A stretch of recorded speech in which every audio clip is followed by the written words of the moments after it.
ရှောင်ဝှေ့ကိုမားသွားတဲ့တို့တွေပြန်ပေါင်းကြရအောင်တော့ကလေးတွေလည်းစဉ်းစားပေးဦးလေသူ့ကိုပြည့်စုံတဲ့မိသားစုဘဝလေးပေးကြရအောင်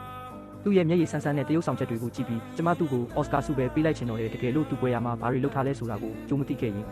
ဒီလိုတနာစရာမျက်နှာပေးနဲ့လာလိမ့်တာကိုကျမတကယ်ကြီးယုံပြီးသွားနိုင်ပါတယ်ပြန်ပေါင်းမယ်ဒါဆိုနေ့ရက်သားကိုလွှဲထားတဲ့စုကြောက်ကြောက်ကကိုဘယ်လိုလုပ်မလဲသူ့ကိုဖျက်ခိုင်းလိုက်မယ်အခုချက်ချင်းသူ့ကိုလက်ခိုင်းလိုက်မယ်မင်းကိုခွင့်လွတ်မယ်ဆိုရင်ကိုပါမဆိုလို့ကိုအစင်တင်မယ်ကျမရေလိုက်မိတယ်လူမင်းနေ့မှာတကယ်ကိုအောက်ခြေတန်းအစားမရှိတော့တာပဲနော်ကျမဖြည်းဖြည်းချင်းထိုင်ချလိုက်ပြီးခြေထောက်ချိတ်ကကောင်းပြီလေပြန်ပေါင်းချင်တယ်ဆိုရင်တော့နေ့နာမည်ပေါက်ကုမ္ပဏီရှယ်ယာအားလုံးကိုငါနာမည်ပြောင်းပေးရမယ်ဒါဆိုရင်တော့ငါစဉ်းစားပေးမှာပေါ့ရှယ်ယာတွေလားဟာရှောင်ဝှေ့ဒီလောက်ထိတော့မလိုပါဘူးတို့တွေပြန်ပေါင်းပြီးရင်ကိုပစ္စည်းကမင်းပစ္စည်းပဲဟာကိုပြီးတော့အခုကုမ္ပဏီကလည်းပဲရက်ခက်တဲနေလို့ရှယ်ယာတွေကတန်ဖိုးမရှိပါဘူးတန်ဖိုးမရှိဘူးဆိုရင်နင်ပါလို့ပြတလဲဖြစ်နေတာလေတန်ဖိုးမရှိမှတော့ငါသားအတွက်ကစားစရာအဖြစ်ပေးလိုက်ပေါ့ဘာလဲမပေးရဘူးလားကြည့်ရတာနင်ကရိုးရိုးသားသားပြန်ပေါင်းချင်တာမဟုတ်ဘူးပဲဒါဆိုရင်လည်းမောင်မင်းကြီးသားလူမင်းလမ်းခွဲကြဆိုလူမင်းရဲ့မျက်နှာကချက်ချင်းဆိုတယ်လို့အေးဆက်ခတ်ထန်သွားပြီးကျမကိုလူတက်တော့မဲ့မျက်လုံးတွေနဲ့စိုက်ကြည့်လာတယ်လင်းရှောင်ခွေနင်းသိပ်တိုင်းထက်အလုံးမလုံးနဲ့အဲ့ဒီငွေ3800ကငါနဲ့လည်းတဝက်ဆိုင်တဲ့တို့တွေကွာရှင်းပြီးတာရက်ပိုင်းပဲရှိသေးတာဒီလက်မှတ်ကတေချာပေါက်အိမ်အောင်တက်တန်းအတွင်းဝယ်ထားတာပဲဖြစ်ရမယ်ဒါကလင်မယားနှစ်ဦးပိုင်ဆိုင်မှုပဲနောက်ဆုံးတော့မြေခွေးမီးပေါ်လာပြီပေါ့လူမင်းဥပဒေကြောင်းသတင်းတွေတိတ်ဖတ်ထားတာပဲလားလူမင်း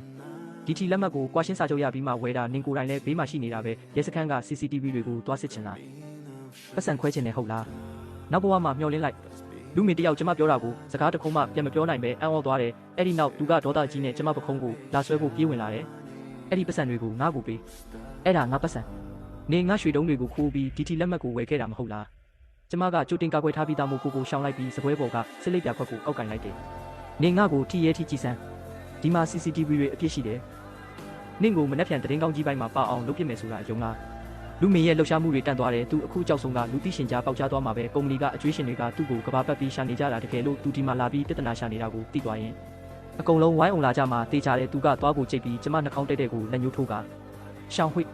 နေရက်ဆက်တယ်နော်နေမှတ်ထားလိုက်ပြောပြီးတာနဲ့သူအပြင်ကိုဝုန်းတိုင်းကျဲပြီးပြေးထွက်သွားတော့တယ်မေမကြောက်တဲ့သူကဘာမှမလုပ်နိုင်လို့ဒေါသထွက်ပြနေတာတက်ပဲဒါပေမဲ့တို့တွေနေရာပြောင်းမှဖြစ်မယ်မှန်တယ်ဒီလူနှစ်ယောက်လုံးကိုပေါ်ဆလို့မရဘူးသူအခုလိုမျက်နှာဖုံးကွာသွားပြီဆိုတော့နောက်ပိုင်းကျရင်ရုံမှာပတ်ဆက်တဲ့နီလန်တွေတုံးလာတော့မှပြီးတော့အဲ့ဒီစုကြောက်ကလည်းတာမန်မိန်းမမဟုတ်ဘူးဟုတ်တယ်မေလူမင်းရဲ့အကြောင်းကိုတားသိတာပေါ့ပတ်စံအတွက်ဆိုရင်သူဘာမဆိုလုပ်ရဲတဲ့သူအဲ့ဒီညမှာပဲကျမဟိုတယ်ကနေချက်ချင်းအခန်းအပ်လိုက်ပြီးလုံခြုံရေးအလွန်တင်းကျပ်တဲ့အထက်တန်းစားအိမ်ယာဝင်းတစ်ခုမှာတိုက်ခန်းသွားငှားလိုက်တယ်ပြီးတော့ထွားချိုင်းတန်ပါတဲ့တက်တော်ဆောင်နှစ်ယောက်ကိုလည်း24နာရီပတ်လုံးအလှည့်ကျဆောင်ဖို့ငှားရမ်းလိုက်တော့တယ်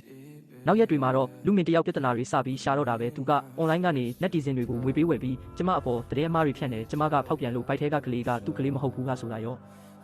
သူ့ရဲ့အသက်ကဲပတ်စံတွေကိုခိုးထုတ်သွားလို့သူ့ကုမ္ပဏီပျက်စီးသွားရပါတယ်ဆိုပြီးတော့ပေါ့ခဏအတွင်းမှာပဲအမှန်တရားကိုမသိတဲ့အွန်လိုင်းအသုံးပြုသူတွေကကျမကိုဝိုင်းဝန်းဆဲဆိုကြပြီးမိမယုတ်ဆိုပြီးကဲ့ရဲ့ကြတော့တာပဲကျမအဲ့ဒီကွန်မန့်ဆိုးတွေကိုကြည့်ပြီးဒေါသထွက်လွန်းလို့လက်တွေတောင်တုံလာခဲ့တယ်မေမစိုးရိမ်နဲ့ကြည်စံလေးခဏလောက်ပြန်တန်းပါစေဦးသူကအမြင့်ကြီးခုန်တက်လေပြုတ်ကြရင်ပိုပြီးနာကျင်လေးပဲပတ်စံရှိရင်တရေတောင်ကျိတ်ဆုံကျိတ်ပေးနိုင်တာပဲမေရဲ့မေလူငါပြီးသူနိုင်ငံသားမှာလောင်းကစားလုပ်ထားတဲ့တက်တေတွေနဲ့ငွေမေးခွာချထားတဲ့ထောက်ထားတွေကိုရှာပြီးရဲစခန်းကိုပို့လိုက်ပြီးရင်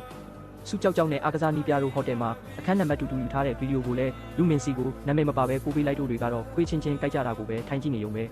တာကြီးနေ့ရက်ဓာငါပြီးလူတက်တဲ့အကွက်ဖားကတကယ်ကိုလမ်းလုံးနဲ့နော်